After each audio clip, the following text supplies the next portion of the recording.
Hello, it's Lynn Watts here from Why at the Wonder Dog Books, and today I want to tell you about three books that I used over and over in the classroom to talk about how we are all different, but how we need to appreciate the differences that we each bring to the world. Before I launch into that, let me just remind you, please subscribe to my YouTube channel. It really helps. Get the word out there so that other school counselors and other educators, people who work with kids, can find the channel and access some of the information that I share. So I really appreciate everyone who subscribes. So the first book I want to share with you is, oh my goodness, one of my favorite books. It's called, there it is, Hooray for Rodney Watt. And of course, the real title would be Hooray for Rodney Rat. It's about a little rat who has sort of a speech impediment and he can't say his R's. This is written by Helen Lester, who my understanding is that she was a teacher first and then she wrote books. And oh my goodness, they're all so clever. And this is one of my favorites. I read this one really over and over. So, the gist of the story, obviously, is that Rodney, who cannot pronounce his R's, gets made fun of and ignored, isn't part of the group in his classroom. And so he's a pretty miserable little guy until one day a new kid in town, a new student in the classroom named Camilla comes in, and she turns out to be a really big bully. She's not only very large, but she intimidates everybody and is very demanding. The other students are quite afraid of her, so they wind up outside playing Simon Says, and they volunteer Rodney to be the person giving the directions. And of course, the fact that he can't pronounce his R's makes it very interesting. And the other students know what he's saying, but Camilla doesn't. And so she does all kinds of crazy things trying to follow his directions and to stay in the game. And it just turns out being very clever. Of course, he wins the day. And from then on, all the other students really appreciate who he is, how he talks, and how he was brave enough to take over that game and get rid of basically that bully Camilla. So really, really a clever book. I really encourage you to try that one out.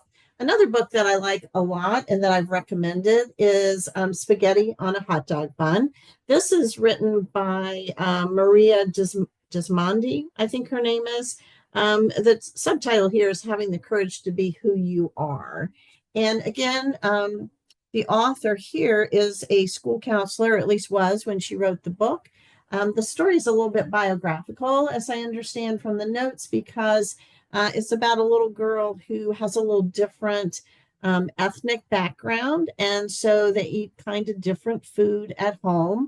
And she also has a lot of really curly hair, which apparently Maria Desmondi did when she was a little girl. So she gets made fun of by one particular boy in the classroom who not only makes fun of her hair, but then everyone makes fun of what she eats at lunch, which happens to be spaghetti in a hot dog bun. And once again, the story continues with her being very intimidated by this boy in the classroom until he suddenly needs help from someone, and she turns out to be the one who can help him. So, again, a very good message about being comfortable, who you are in your own skin, and also about not letting that interfere really with being helpful and rising to the occasion when you have something to give and to help others in the classroom. So, Spaghetti and a Hot Dog Bun, a really great book. Then a book that I am going to guess you're familiar with, because who doesn't know about Todd Parr?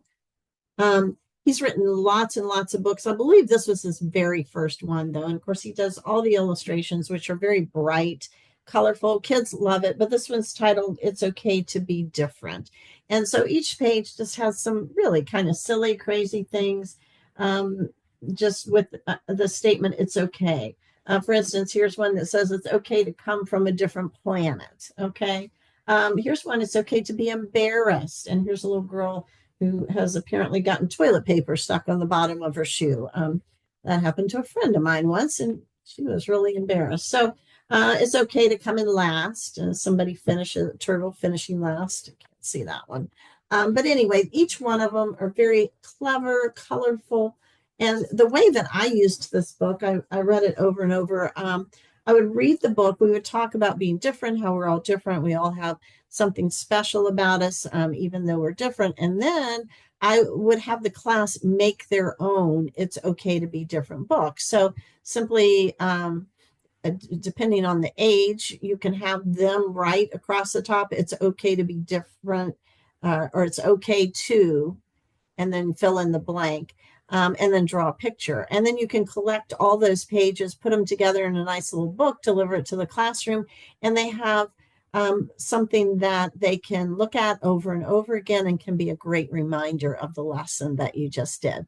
So there you go, three different books, all of them great resources for school counselors or really anyone else who wants to help children feel okay about how they're different from others and how that difference can really make the world a better place. Thanks as always for listening, and I appreciate all you do in the lives of kids.